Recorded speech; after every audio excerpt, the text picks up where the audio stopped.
Bhagavad Gita Paramahansa Yogananda, capítulo 14, Evolução Direcionada. Nesta era de democracia é fácil para as pessoas, sobretudo que carecem de refinamento, pensar: ninguém é melhor que eu. Sucede, entretanto, que todo crescimento é direcionado. Os próprios valores, embora relativos, são também direcionados, de um nível para outro, ao bom, o muito bom e o melhor, o mal, o muito mal e o pior. O comportamento aceitável na criança pode ser suspeito ou condenável no adulto.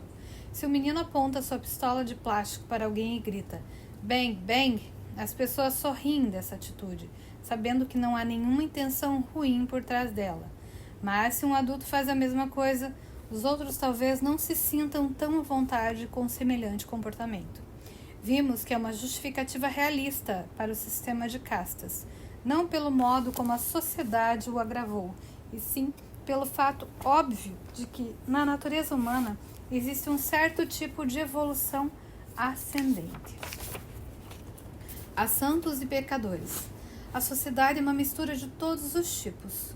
Um dos incentivos para a busca de Deus é a existência de tantos níveis diferentes de refinamento humano, alguns mais inspiradores que outros, e muitos, ao contrário, advertências tácitas para a consequência das más ações.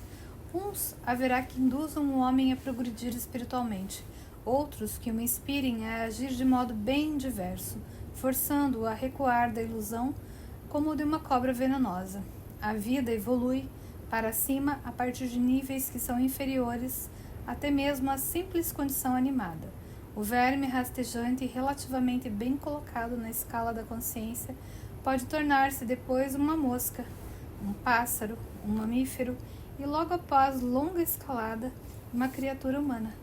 Só depois de muito tempo e inúmeras outras reencarnações, essa criatura, que precisa primeiro a perceber-se como completo de sua humanidade, evolui a ponto de querer livrar-se das limitações da consciência do ego e de seu aprisionamento num corpo insignificante. As pessoas que expandem os impulsos exacerbados de seu ego, compartilhando generosamente com os semelhantes, vão, após a morte, para um paraíso astral. Ali poucas se mostram espiritualmente lúcidas, o bastante para continuar progredindo. Rodeadas de gente da sua laia, não recebem incentivo algum para meditar ou tentar, de outros modos, subir além do nível já atingido, que vale dizer é muitíssimo mais agradável que o plano material.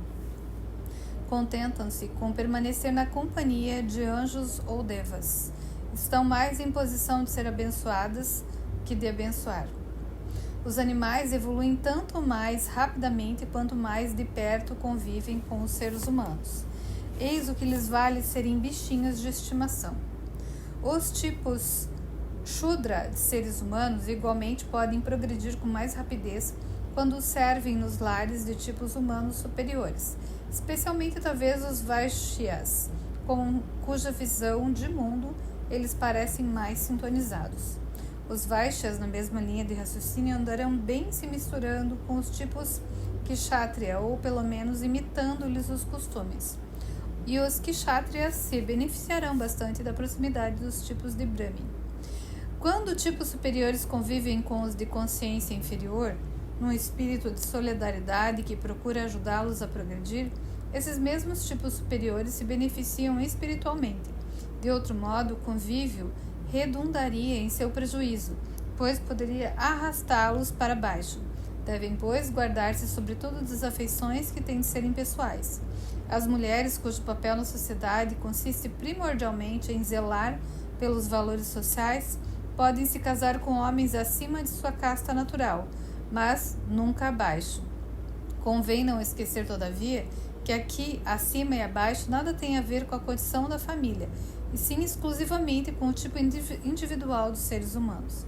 Assim, não é de modo algum degradante prestar serviços àqueles que nos podem ajudar a evoluir. Uma pessoa de temperamento Brahmin que anseie por conhecer Deus há de se considerar superiormente feliz se encontrar um guru iluminado e ser por ele aceita. Nas escrituras indianas, lemos que mesmo um breve contato com um santo constitui grande bênção.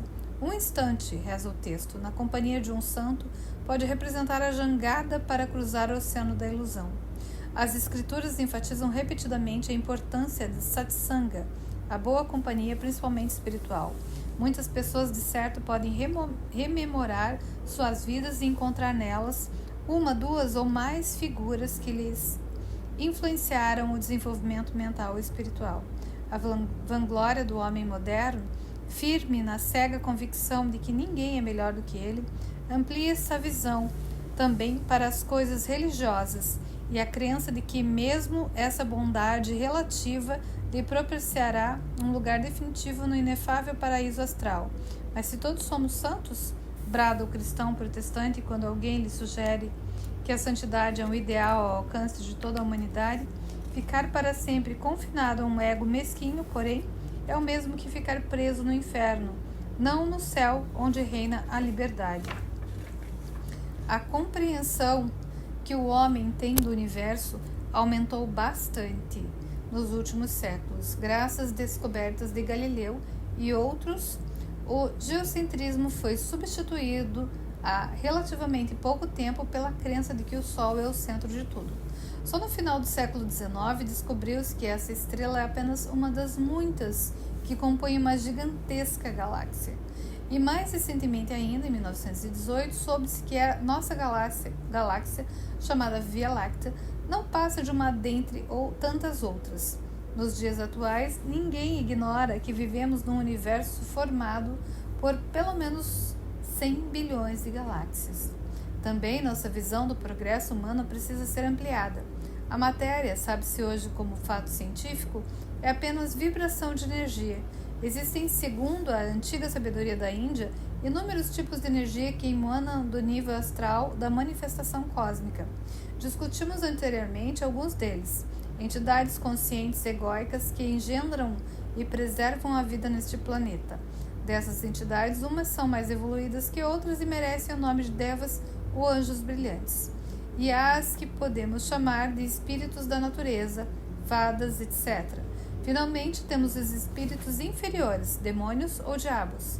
Tipos inferiores de humanidade atraem espíritos astrais do mesmo nível. Tipos superiores contam com a orientação e a inspiração dos devas ou anjos, que os ajudam quando eles se mostram receptivos à assistência do alto. Um amigo do autor foi durante a juventude um alpinista que realizou várias escaladas pioneiras. Numa delas, já perto do cume, percebeu que a montanha se projetava em curva, impedindo-o de subir mais e de descer. Só tinha duas opções viáveis: ficar na borda do rochedo até morrer de fome ou dar um salto suicida no precipício.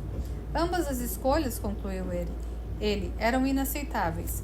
Embora a razão o advertisse contra a terceira, prosseguiu a escalada. Quando a montanha começou a se curvar, ele tombou de novo na borda do rochedo.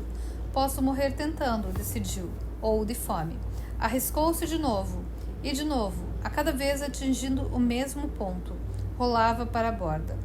Talvez na 25ª tentativa, quando já sentia que ia cair novamente, uma força pressionou-o de repente contra o paredão e ali o manteve até que completasse a subida. Do cume, descer pelo outro lado era coisa fácil.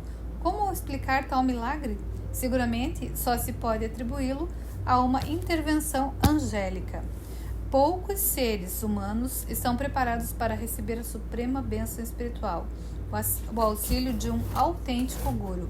No entanto, que cada homem precise de toda a sua ajuda possível só não é evidente aos olhos do mais arrogante dos egocêntricos.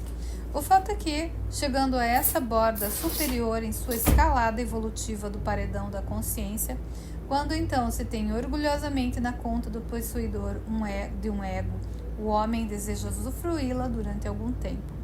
Não percebe, porém, quanto se demora ali. Uma de minhas amigas ralhava com o filho de 2 anos. Ora, vamos, você não é mais um bebê. E ele replicou, mas gosto de ser um bebê. Ocorre o mesmo com a maioria dos egos, gostam de ser como são. Gostam de ser únicos e diferentes dos demais. Brigam por isso e fazem pirraça, quando nada conseguem. Mas para eles a escalada ainda não chegou ao fim. Isso só acontecerá no momento em que expandirem a percepção de si mesmos e abarcarem o infinito. Entre mentes, a vantagem de uma maior lucidez, especialmente com respeito ao ego, vem acompanhada de uma desvantagem, uma maior suscetibilidade ao sofrimento.